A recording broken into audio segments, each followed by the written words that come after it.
porque ontem eu não consegui falar tudo que eu precisava. Ontem não, sexta-feira, né? Davi faz de Jerusalém a capital de Israel, leva a Arca da Aliança para lá. Há um incidente com a arca. Só um minutinho, gente.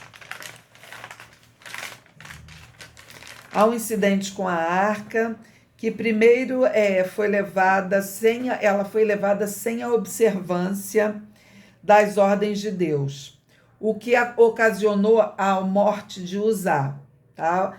O carro de bois, ele deu os bois tropeçaram e a arca ia caindo. E conforme ela ia caindo, eu acho que até num ato contínuo, assim, num reflexo, Uzá foi e tocou na arca. E aí ele foi fulminado.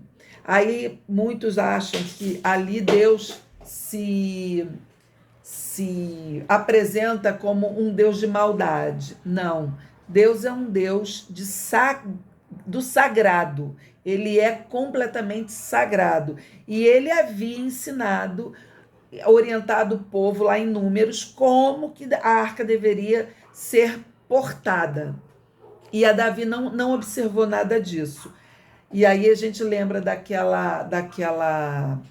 versículo da Bíblia que diz que meu povo sofre por não conhecer a minha palavra, né?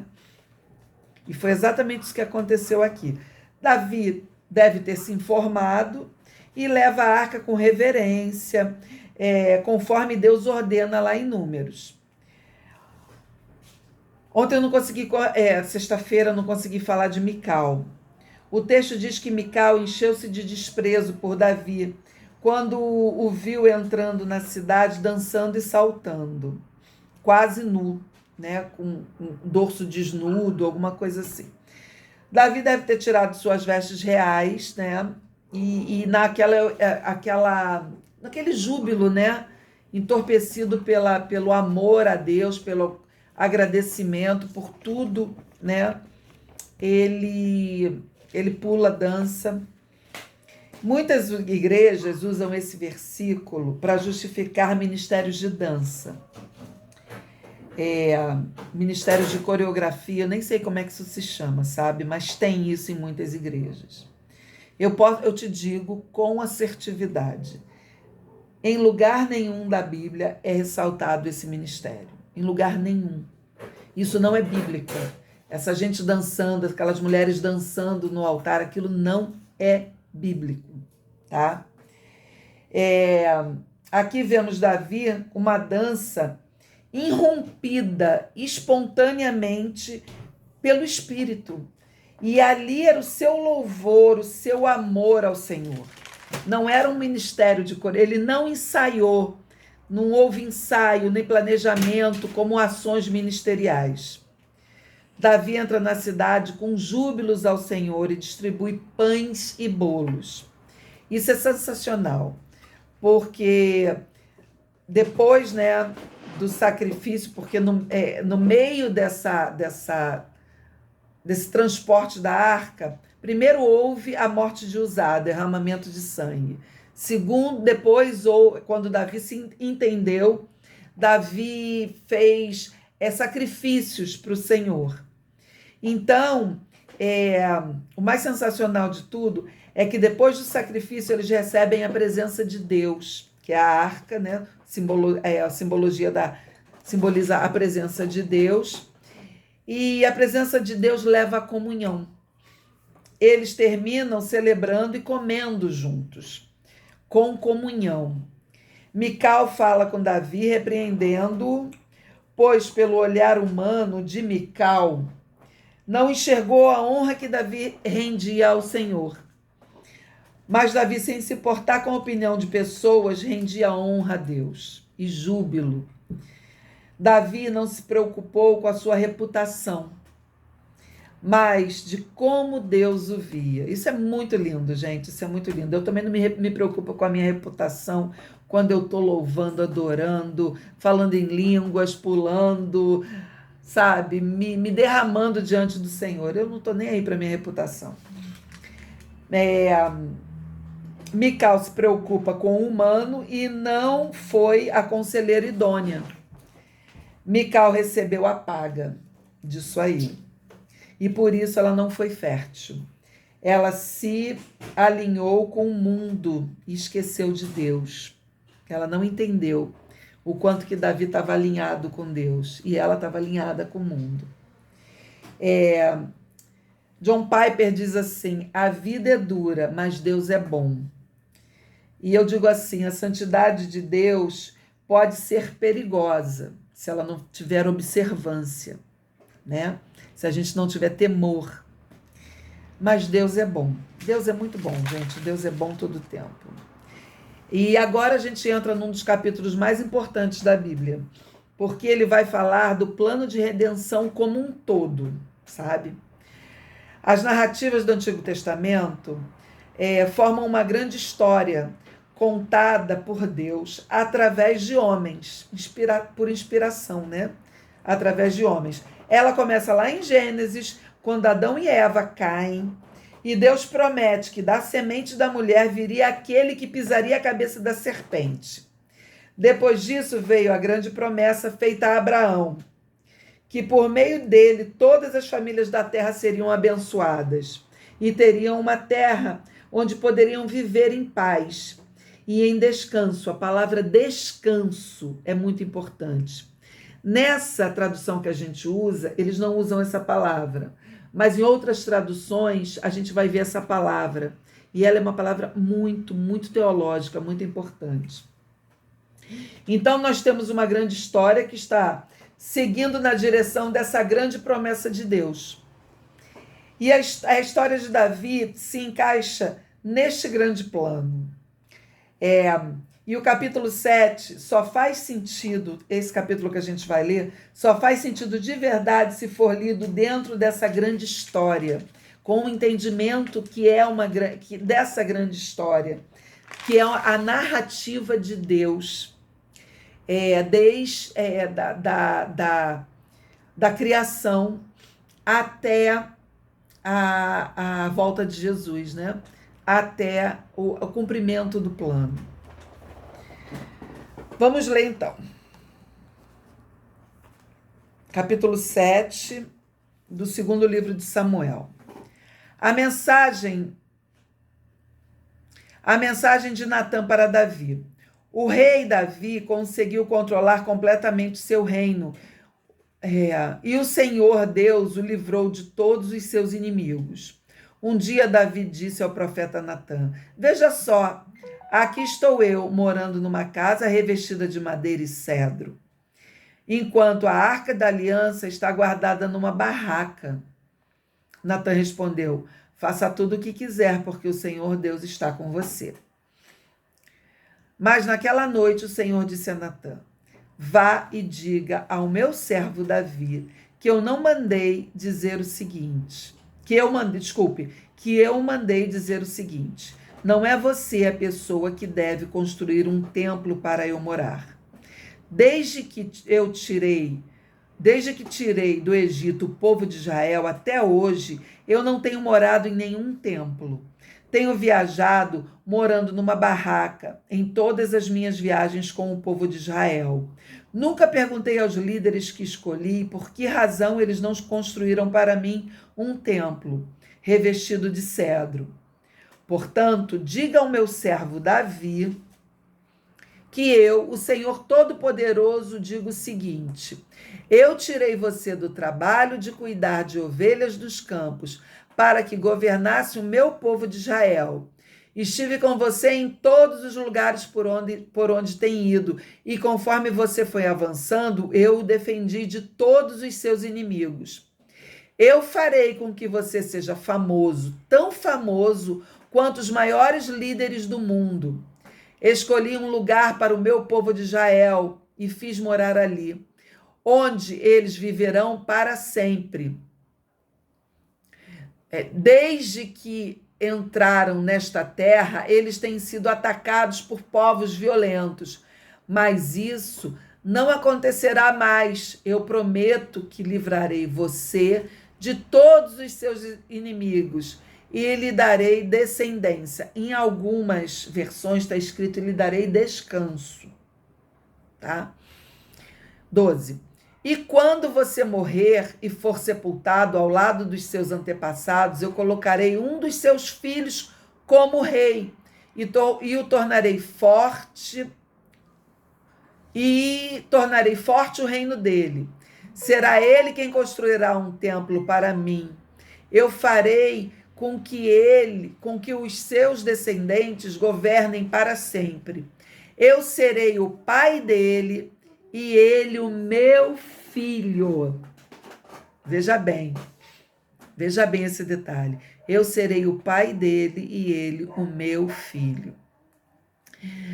Quando ele errar, eu o castigarei, como um pai castiga um filho. Porém, não retirarei dele o meu amor, como fiz com Saul, para que você pudesse ser rei. Você sempre terá descendentes, e eu farei com que o seu reino dure para sempre, e sua descendência real nunca terminará. Natã contou a Davi o que Deus havia revelado. A oração de agradecimento de Davi. O rei Davi entrou na barraca, sentou-se e orou assim: Ó Senhor meu Deus, eu não mereço tudo o que fizeste por mim no passado, e a minha família também não merece. E como se as bênçãos do passado ainda fossem poucas, agora estás fazendo promessas a respeito dos meus descendentes no futuro. E deixaste um homem ver isso. Ó Senhor meu Deus, o que mais posso te dizer? Tu me conheces, pois eu sou o teu servo. Era o teu desejo e propósito fazer isso. Tu me deixaste saber de todas essas grandes coisas. Como és grande, ó Senhor, nosso Deus. Não há ninguém igual a ti. Como temos ouvido dizer, somente tu és o Deus. Tu és Deus, não existe outro. Não há nenhuma outra nação na terra como o teu povo de Israel. Gente, o que houve aqui? Estão me ouvindo? Caiu. A internet caiu. É assim mesmo.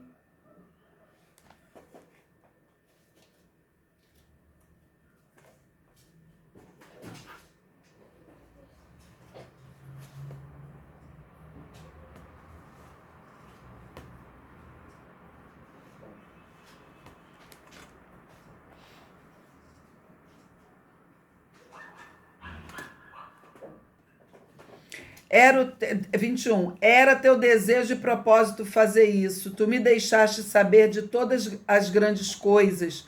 Como és grande, ó Senhor, nosso Deus. Não há ninguém igual a ti. Como temos ouvido dizer, somente tu és Deus e não existe outro. Não há nenhuma outra nação na terra como o teu povo de Israel, que libertastes para ser o teu próprio povo. Tu te tornaste famoso e fizestes grandes e maravilhosas coisas para eles. Tu libertaste o teu povo do Egito e expulsaste as outras nações e os seus deuses, conforme o teu povo ia avançando. Ó Senhor, tu fizeste com que o teu povo de Israel fosse teu para sempre e te tornaste o seu Deus. Agora, ó Senhor nosso Deus, confirma a promessa que fizeste a meu respeito e a respeito da minha família. Cumpre o que dissestes que ia acontecer. A tua fama será grande e para sempre as pessoas dirão: ó Senhor Todo-Poderoso, o Senhor Todo-Poderoso é o Deus de Israel. E tu farás com que sempre haja reis entre os meus descendentes. Senhor Todo-Poderoso, Deus de Israel, eu tenho coragem para te fazer esta oração, porque revelaste a mim, teu servo, que farás com que os meus descendentes sejam reis. E mais, tu, ó Senhor, me fizeste esta maravilhosa promessa, e as tuas promessas sempre se cumprem, porque tu és Deus. eu te peço agora, abençoe os meus descendentes para que eles continuem a ter sempre a tua proteção. Tu, ó Senhor, meu Deus, prometeste isso e que a tua bênção esteja com os meus descendentes para sempre. Então, aí qual é a situação que a gente vê aqui? No primeiro versículo, vemos que Davi entra em descanso, lembra que eu falei sobre o descanso? Davi, ele entra em descanso, depois de tudo que Davi fez, ele entra em descanso, né? Descanso é uma palavra importante na teologia bíblica. Vemos na narrativa da criação, nos 6 primeiros dias, vimos a narrativa com manhã, tarde e fim do dia, né? Os 6 primeiros dias foram assim. A manhã e a tarde e fim. Manhã, tarde e fim. Todos esses dias acabam, né? Acabam. E no 7º dia é o dia do descanso. Não tem manhã, não tem tarde, tampouco fim. Tem simplesmente o descanso. Deixa eu botar aqui mais para cá, isso. Deixa eu me organizar aqui. Isso, melhorou. Tem simplesmente fim. Ou melhor, não tem fim, tem o descanso. O 7º dia é o descanso. Não teve manhã, não teve tarde e fim. Ele tem um dia de descanso. Na teologia bíblica, esse descanso é projeto de Deus para o ser humano viver para sempre, ok? A presença de Deus, que é o que existia no Jardim do Éden, é o que traz pleno descanso para a humanidade, descansando em Deus. Lembra, no Jardim do Éden? Havia a presença dele ali, e aquele ali era tempo de descanso, de eternidade. Com a queda de Adão e Eva, quando o pecado entrou na humanidade, o povo tinha que descansar de 7 em 7 dias, para se lembrar do descanso que Deus daria. E nós temos a promessa de Deus que o descanso chegaria, né? Nós temos a promessa que ele daria uma terra para o seu povo, que seria estabelecido um lugar para o seu povo, que Deus habitaria no seu meio e eles teriam descanso. Isso era a promessa lá, e essa promessa se cumpre em Jesus. E ela termina de se cumprir com a segunda volta, quando a gente vai entrar em descanso. Jesus é o cumprimento do Shabat, do descanso. Ele é o pleno cumprimento do descanso. Davi tem um descanso de suas batalhas. Quem sabe se passou na cabeça de Davi que a promessa de Abraão se cumpriu. Ele pode ter dito assim: estamos numa terra em paz e o que falta é Deus habitar no meio de nós por um templo, não é verdade? E ele teve desejo de construir um templo. Ele comunica esse desejo ao profeta Natã. E Davi, embora ele errasse, ele errava acertando, né? Porque ele não saía fazendo segundo a cabeça dele. Ele tinha um desejo e ele ia aos profetas para pedir a comunicação de Deus para a realização daquilo que ele estava intentando, né? E naquela noite, Deus fala com o profeta, e Deus fala que ele não habita em templos feitos pelas mãos dos homens, que o tabernáculo não era a casa de Deus, ele simbolizava a presença de Deus no meio do povo dele,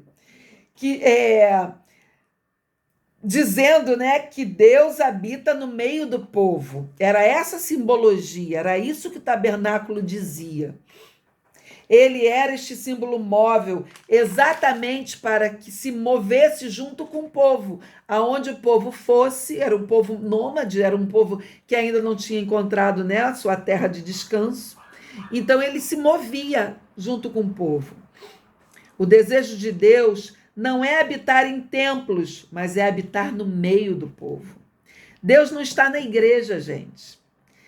Deus, o culto de domingo significa que nós nos reunimos para encontrar com Deus, porque o amamos e o seguimos.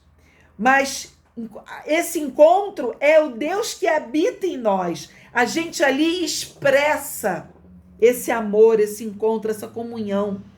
Mas, na verdade, Deus habita aqui em mim, em todo aquele que crê em Jesus, como Filho de Deus. Então, ele habita conosco, no nosso meio, não entre quatro paredes de uma igreja, de nenhum lugar feito por mãos humanas. Ele habita num lugar feito pela mão dele, que é, dentro da gente. Aqui dentro da gente. É aqui o templo do Espírito Santo. É aqui o templo de Deus. Lá em 1 Reis, capítulo 8, a gente ainda vai ler isso, né? No primeiro livro de Reis, no capítulo 8, Salomão reconhece que Deus não pode habitar em templos. Estava tudo pronto para eu ler essa passagem aqui, então eu vou sair um pouquinho para eu poder ler, tá? Lá diz assim: contudo, será possível que Deus habite na terra? Nem mesmo os mais altos céus podem contê-lo, muito menos esse templo que construí. Salomão tinha essa certeza. Ele sabia que Deus não estava, aquilo ali não era a habitação de Deus, né? Na mentalidade de Salomão, ele já entendia que aquele templo era muito mais que um símbolo da presença de Deus, porque Deus não habitava ali, gente. O próprio apóstolo Paulo nos fala, no capítulo 7 de Atos, o seguinte: o Altíssimo, porém, não habita em templos feitos por mãos humanas. Como diz o profeta, o céu é meu trono e a terra é o suporte de meus pés. Acaso construiriam para mim um templo assim tão bom? Diz o Senhor. Que lugar de descanso me poderiam fazer? Então, assim, imaginar que Deus habitaria num templo feito por mãos humanas no mínimo, tolice, né? Estão me vendo? Estão ouvindo direitinho? Meninas? Sim, né? Não. Tá. Deus não pode ser encaixotado num templo que não tem nada de especial para que seja a casa de Deus. A gente, humanamente falando, a gente não tem como fazer alguma coisa especial para que Deus possa viver ali. Não tem essa possibilidade, entendeu? Não existe essa possibilidade. É tolice humana achar uma coisa dessas, entenderam? E Salomão, ele construiu o templo, mas com essa consciência. E era isso que Deus queria comunicar a Davi, através de Natã. E aí a gente vê que isso tudo aponta para Jesus. Jesus tabernaculou no meio de nós.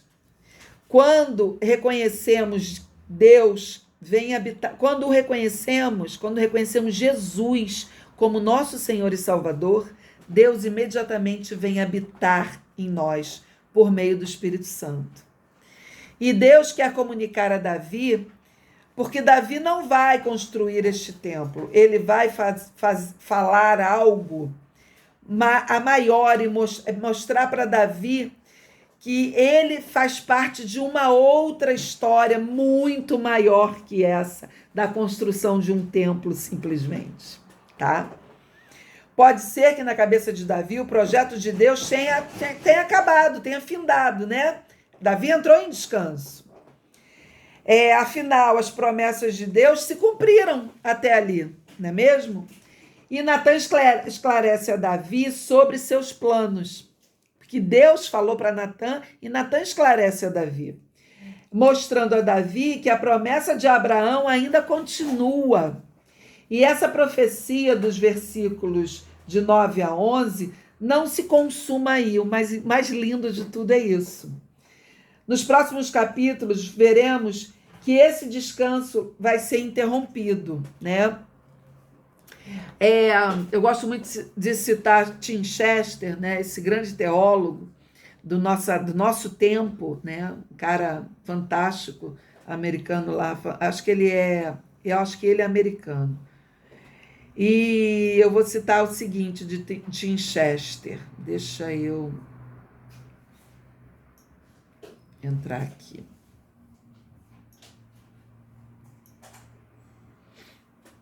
Só um minutinho que me quebrou essa internet que caiu.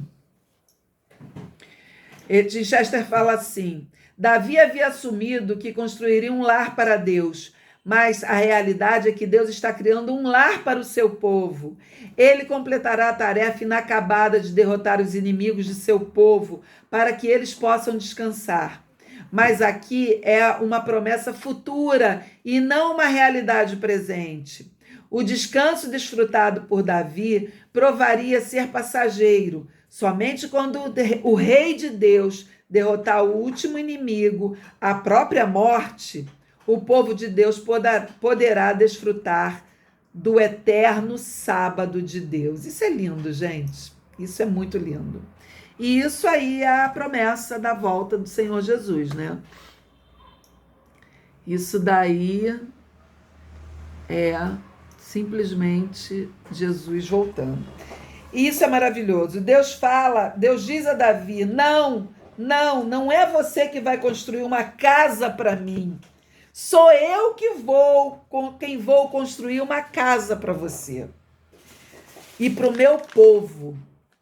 Desde Abraão estou construindo essa casa e ela estará pronta em Cristo Jesus. No retorno de Cristo Jesus. Portanto, Davi, você é apenas parte dessa grande história. Você não está concluindo essa história. De fato, mais tarde será construído um templo por Salomão, mas que verdadeiramente está construindo uma casa. Não é ele, é o próprio Deus que constrói uma casa para o povo.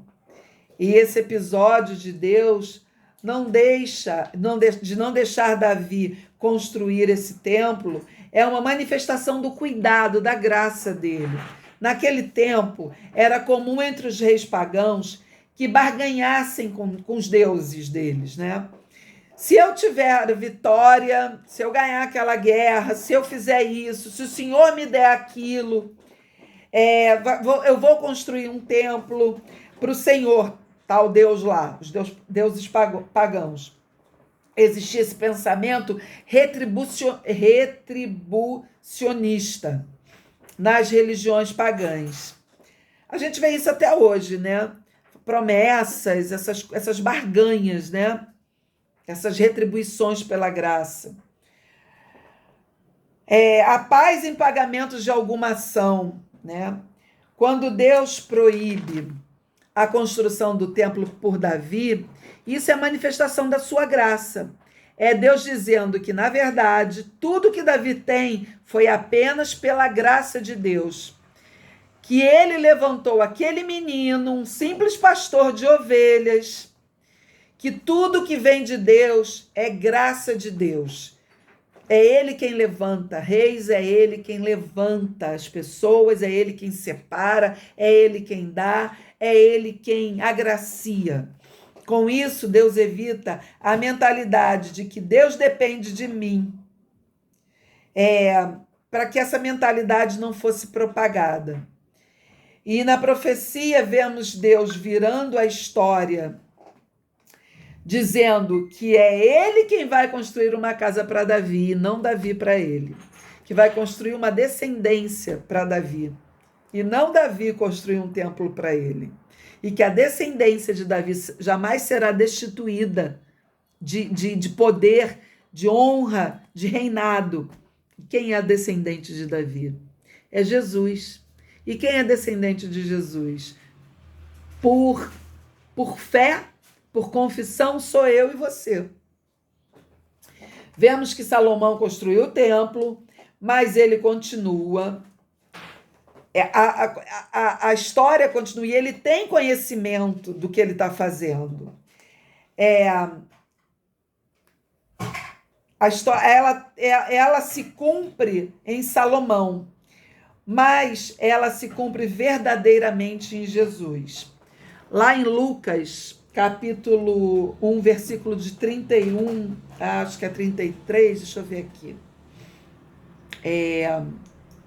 A gente lê assim, ó. Ficará grávida e dará à luz a um filho e o chamará Jesus. Ele será grande e será chamado Filho do Altíssimo. O Senhor Deus lhe dará o trono de seu antepassado Davi, e ele reinará sobre Israel para sempre, e seu reino jamais terá fim. Lucas de 31 a 33. E é isso aí. E ele é o descendente de Davi. E o reinado dele jamais terá fim. Da descendência de Davi veio o Eterno. E isso era que a profecia estava apontando. Ele é o grande filho de Davi. Ele é o cumprimento de toda essa história. Então, a história não se cumpre em Davi, ela se cumpre em Jesus, né? E a gente tem que ter muito cuidado quando a gente pede as coisas a Deus, barganhando com Ele, sabe? Deus não funciona assim, Deus não está em caixas, Deus não aceita barganha, Deus é o eterno, Deus é o eu sou, Ele é o autor e consumador de todas as coisas, Ele é o alfa e o ômega. Ele é o princípio e um fim. E é Ele quem nos deu Jesus. E essa história aqui, ela aponta completamente para o Senhor Jesus. O Davi perfeito, o ungido de Deus, o perfeito. O Cordeiro de Deus que tirou o pecado do mundo, que nos salvou. E era isso que, com toda essa confusão, eu queria passar hoje, né? Que foi assim, confuso, sai e entra e, enfim... Queria saber se vocês têm alguma coisa para pontuar aí, para falar ou para perguntar, alguma dúvida. Se ficou alguma dúvida, mágoa ou ressentimento, como diz a nossa querida e amada Manu, que hoje não está aqui conosco. E diga, Nayana. Aqui tudo ok. Lucila, o que você... Bem, é isso aí. Não tem nenhuma dúvida? Vocês não ficaram com nenhuma dúvida, não? Vocês entenderam o plano perfeito? Que Davi, ele era um caminho dessa história. Ele era o cumpridor de uma profecia. Então, o descanso de Davi não era o descanso prometido para o povo de Israel. O descanso prometido para o povo de Israel é o descanso que a gente desfruta hoje, gente, através de Jesus. Que aquele que tem Jesus no coração, que tem Jesus no lugar certo na vida, ele descansa de todas as coisas. Ele crê e descansa. E é isso. Jesus é lindo, é maravilhoso, é o nosso alfa, é o nosso ômega, é uma porção triuna do nosso Deus, triuno. É o Deus Filho, é aquele que, cumprindo a promessa, veio de Davi para nos salvar e nos dar descanso. E a segunda volta dele está aí, nas portas, né? E nós vamos desfrutar desse tempo de descanso, em nome de Jesus. Amém. É isso aí. Nayana, ora para nós?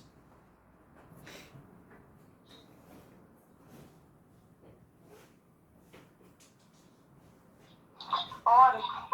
Bom, vamos lá. Deus, em nome de Jesus, eu quero te agradecer por mais esse encontro, Pai. Amém, Eu Senhor. quero, Senhor, te agradecer por todas estarmos presentes ouvindo a sua palavra. Que o Senhor venha falar profundamente aos nossos corações durante essa noite, durante todo o longo do dia de amanhã, Deus. Que o Senhor esteja presente nas nossas vidas, assim como o Senhor esteve presente na vida de todos os seus filhos da Bíblia, de todas as pessoas que estão trazendo a palavra do Senhor viva até hoje, Pai. Amém, Senhor. Em nome de Jesus, nos dê uma boa noite de sono, que o Senhor abençoe as nossas famílias, que essa palavra, Senhor, seja frutificada, Senhor, e ela seja passada adiante, que a gente consiga tratar e falar com pessoas a respeito disso. Amém, Senhor. Em nome de Jesus, que o Senhor nos dê uma noite tranquila, calma, que o Senhor venha nos visitar durante a noite, através dos sonhos, Senhor. E em nome de Jesus, que a gente consiga, Pai, transmitir a sua palavra para o próximo, que esse é o intuito real da sua sabedoria na terra. Amém. Em nome de Jesus, amém. Amém. Que linda, Nayana. Amém, gente. E é isso. Amém.